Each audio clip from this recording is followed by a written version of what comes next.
Today we're talking about how to go more vegan-ish. Hello friends, welcome back to Veggie Magnifique, your go-to for holistic wellness and healthy vegan lifestyle. If you guys are new around here, welcome, welcome. My name is Anne and I am a health coach as well as a performer. So here's the deal. I know that many of you aren't vegan. I have analytics. And that's okay, because if you're here, it means you are at least veggie curious and looking to incorporate more vegan practices and habits into your life. To this I say, go you. That is wonderful, awesome, awesome. The more veganish you go, the more lives are saved, literally. And I'm not just talking about the animals. So I'm happy you're here, and I'm happy you're curious. So some of you may be coming toward the end of Veganuary, and if so, I hope that has been going super well for you, and hopefully this video will help you to sustain the veggery, or even to just totally vegify and just go for it. Otherwise, if you're just looking for ways to take a step in the vegan direction, that's very commendable, and I hope that these tips in this video will help you. So I've been vegan for many years now, and not only do I love it and feel better than I've ever felt in my life across the board, I also feel like I've got it down. You know, I've been doing this for years.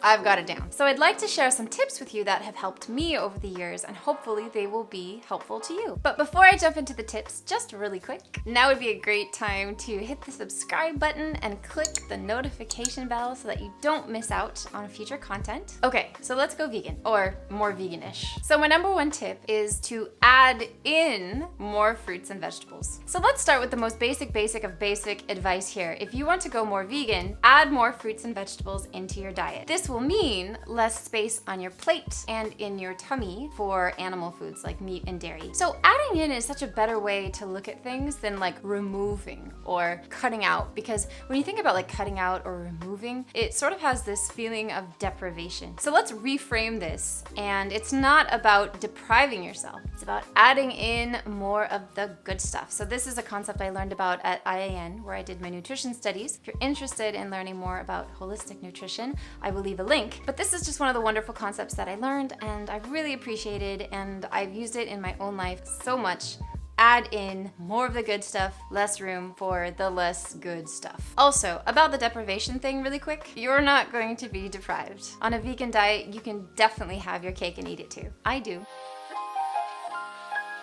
So it's good to reframe your thinking and bit by bit add in more fiber-rich, nutrient-dense fruits and vegetables. I promise you'll start to feel better and better, your digestion will be better regularity, and you'll be on your way to properly nourishing your body. So just a quick health coach note here, you can totally be unhealthy on a vegan diet. You can eat vegan cookies and vegan gummies and white pasta all day, and you're not gonna feel that excellent. I'm just gonna be honest with you, you're not. But that is not what I advocate, both for your health and also sustainability. Because if you're not nourishing yourself properly, sooner or later you're gonna be like, yeah, that vegan thing, it didn't really work for me. Right. On that note, my next tip is incorporate beans, but gradually. So beans are so wonderful. They're one of the golden tickets of health, longevity, and foodical bliss. They're also associated with a bevy of benefits. I seriously could make a whole video about this, and I might. Let me know if you want to see that. They're so rich in nutrients. They're packed with fiber, folate, and phytates, and may reduce the risk of stroke, depression, and colon cancer. Plus, they're associated with a slimmer waist and lower blood pressure. Are you hearing this? They're amazing. But that said, if you're not used to eating a lot of beans, please incorporate them slowly. This is super important for your digestion, because if you're not used to them and you're like, I'm gonna be more vegan, and you start to eat a ton of beans all of a sudden, your digestion is just gonna be like, ugh! And then you're gonna say once more, yeah, you know, try the vegan thing. It's just not good for my digestion.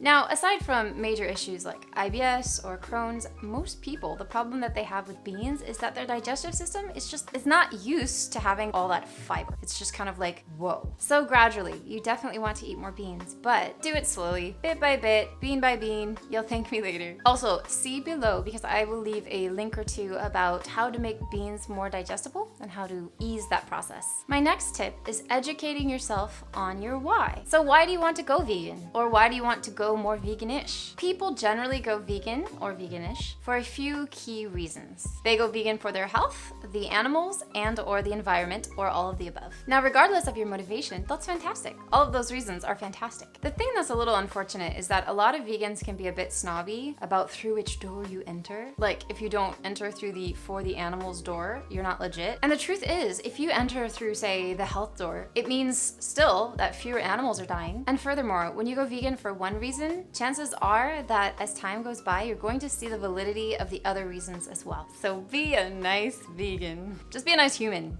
Be nice to people.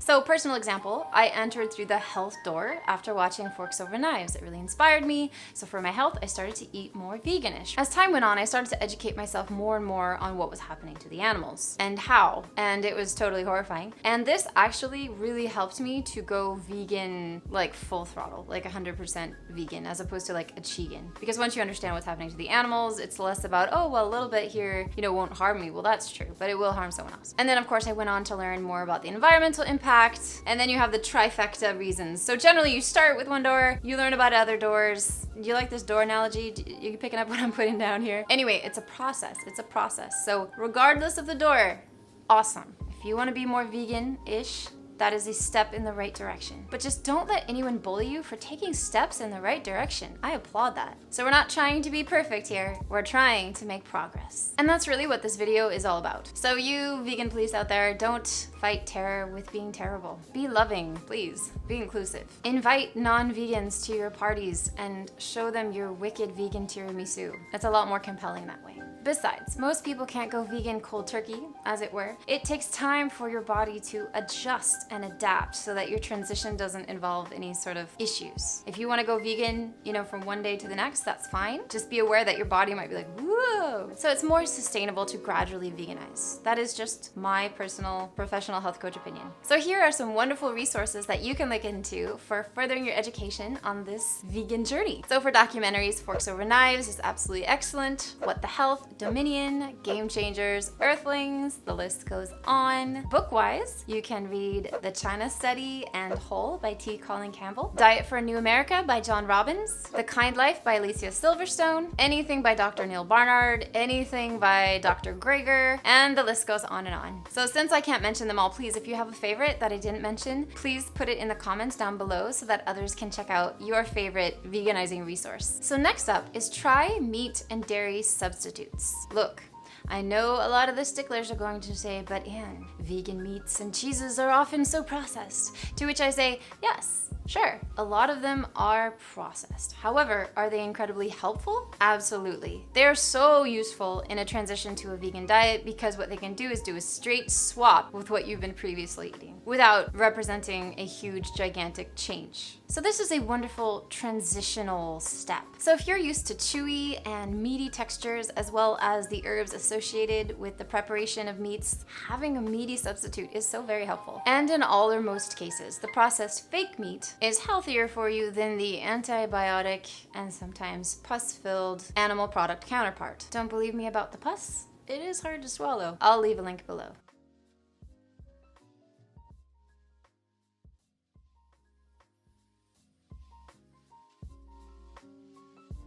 So my husband and I, we have fake meats here and there, maybe once or twice a week. It's fun. You can recreate traditional nostalgic dishes or make a super comfort food dish or impress your non-vegan friends. But most of the time, obviously, we are totally content with the plant-based protein sources such as beans and lentils, tempeh, and tofu. Oh, and quinoa. Quinoa's great too.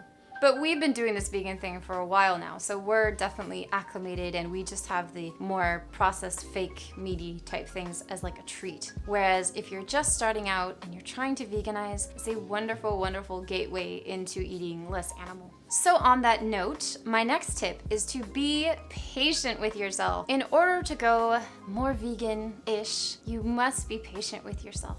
You need to eschew any perfectionistic tendencies in favor of progress is our goal. Some ways to be more patient with yourself is in regard to damage control. So say you're trying to be vegan and you slip up and eat something that contains dairy. Just cut your losses, don't beat yourself up about it, and tell yourself, you know what, that's okay. I'm going to make different choices next time. One wonderful way to help you with this concept is to track. So if you're a bullet journaler, this will be an easily implement. You can just put monthly or weekly tracker for eating vegan. And then what happens is with tracking, you can see the progress that you're making. So it's one of those classic 2 steps forward, 1 step back kind of thing. And progress is progress, awesome. And if you're totally not a bullet journaler and you don't know what I'm talking about, fine. You can use a calendar or a digital calendar, whatever floats your boat. I can really think about how to put a V for vegan on an actual calendar, then I could kind of figure out how you would put a V on a digital calendar personally. But I know there are so many techie people out there that are so much techier than I.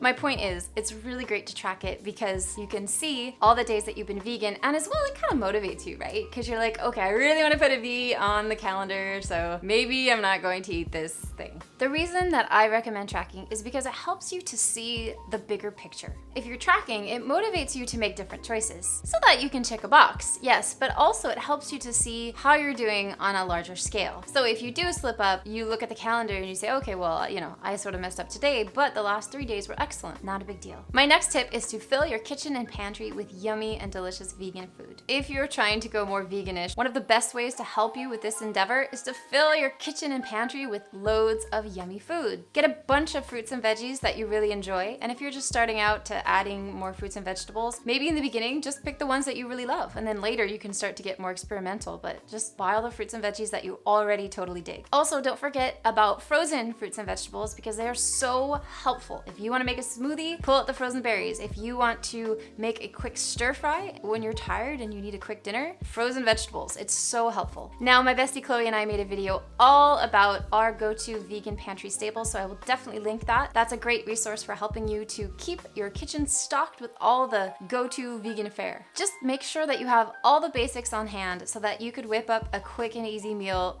at the drop of a hat. So for that, here's a formula that I have shared with my clients over the years, and it's my easy go-to customizable Buddha bowl. So here's the formula. You take a whole grain, so brown rice or quinoa or whatever floats your boat, barley, amaranth. It could be whole wheat pasta, it could be lentil pasta, some sort of whole wheat grain. If you're gluten-free, there's a slew of gluten-free grains out there as well. Millet, for example. The next step of the formula is to add in a salad, right? A salad and some veggies, as well as some sort of healthy fat, so avocado or some nuts, for example, and then a protein of choice, so lentils or beans or tofu or vegan seitan sausage, whatever you like. And then the final element is to drizzle it with a delicious sauce. I mean, you'll eat your foot if you put a good sauce on it, right? No?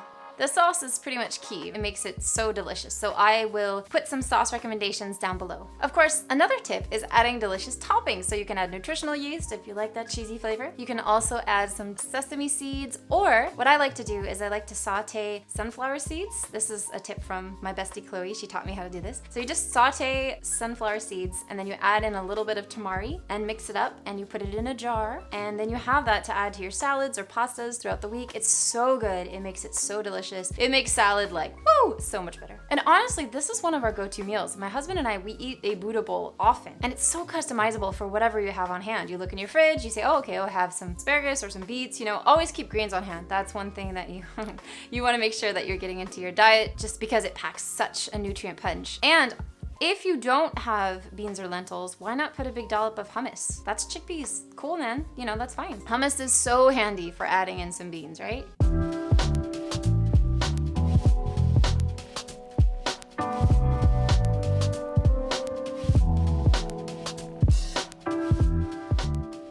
My next tip is to find excellent recipe resources. So if you're new to eating more vegan, you might need some help. So recipes to the rescue. I'll always remember the story of a friend of mine who said, yeah, quinoa, that's so cool, but I don't know what to do with it. And I was very surprised because I thought it was self-evident, not necessarily. For example, if you've never cooked tofu before and you bring home like a block, chances are you're gonna be a little bit stupefied, like, what do I do? And don't rule out tofu, by the way. Don't be like my parents, who totally have an unnatural fear of tofu because they think of how it was 40 years ago when it was this like jiggly, tasteless flan thing. No, we have evolved, thank God, and so has tofu. Tofu can be so insanely delicious and prepared in the most scrumptious ways. Are you hearing this, Mom?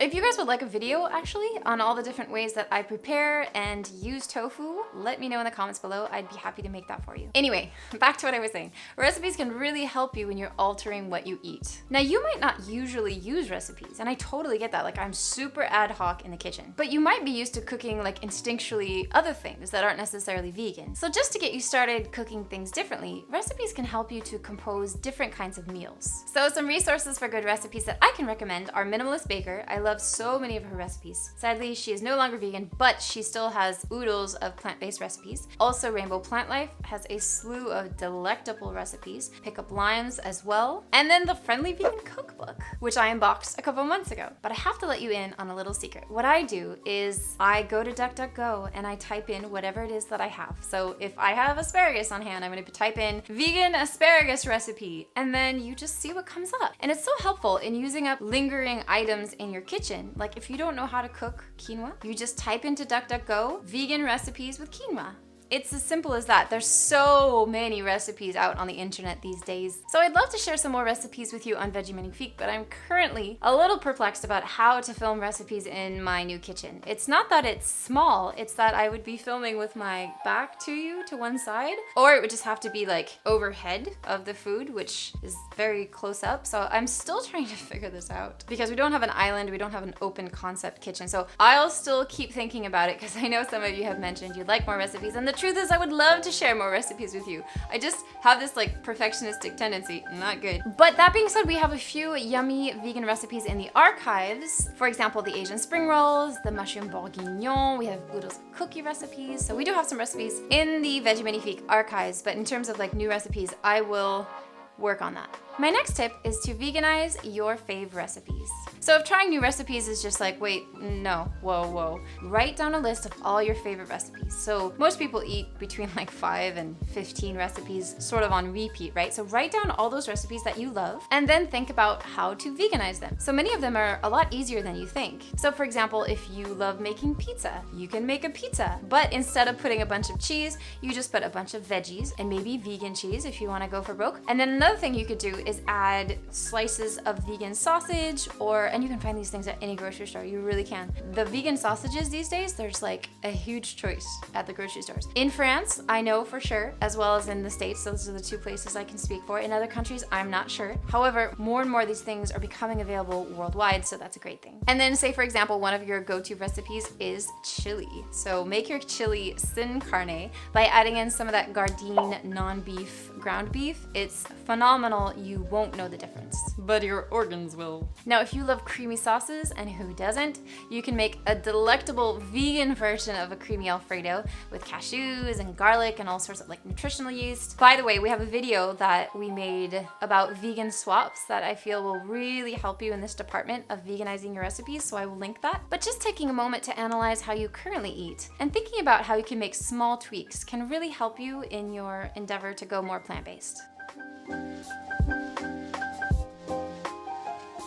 My next tip may seem arbitrary, but it's to drink more water. So what does this have to do with going more veganish? Well, a lot, it turns out. If you're consuming more and more fiber, it's gonna be so helpful if you pair that with more water. It's gonna be helpful for your internal organs, it's gonna be helpful for your digestion, not to mention just overall vitality that's going to help you to sustain. Now, I highly recommend that you drink filtered water because tap water, I don't even want to talk about it. So get a filter or get some sort of like better water and then keep it very visible. If you wanna drink more water, then put a picture on the table or on your desk or bring your awesome water bottle with you wherever you go. This will really help you to drink more water. Again, with the tracking thing, if you're a tracker, you can track all the glasses of water that you drink in a day, if that helps you. So my last tip is going vegan doesn't have to be complicated. Hopefully you're beginning to see that going vegan or veganish doesn't have to be complicated. And I think so many more people would actually choose to go vegan if they weren't so intimidated by it. To this, I say, go slowly. Follow the tips that I shared here and any other myriad tips that you can find on the interwebs. There are so many tips out there and you just want to have fun with it. You want to have fun with it. If you're motivated, there are so many many resources out there that can help you with this endeavor, and just try to keep an open mind to trying new things and staying curious. If you're able to keep an open mind and stay motivated, I'm totally sure that you will succeed in becoming more veganish. Which reminds me to reiterate tip number 5, be patient with yourself. And remember, eating a vegan diet, especially a healthy one like I recommend, is a wonderful way to nourish yourself and sleep well at night. You can kiss cognitive dissonance goodbye. Now, if you found these tips helpful, please leave a comment below and let me know that you did. It's always so thrilling to see comments and to interact with you, and obviously it also motivates me to keep doing the work that I'm doing here on Veganize. And as always, subscribing and liking really helps my channel and warms my heart, so thank you guys so much in advance for clicking away, and I will see you guys in the next video. Bye!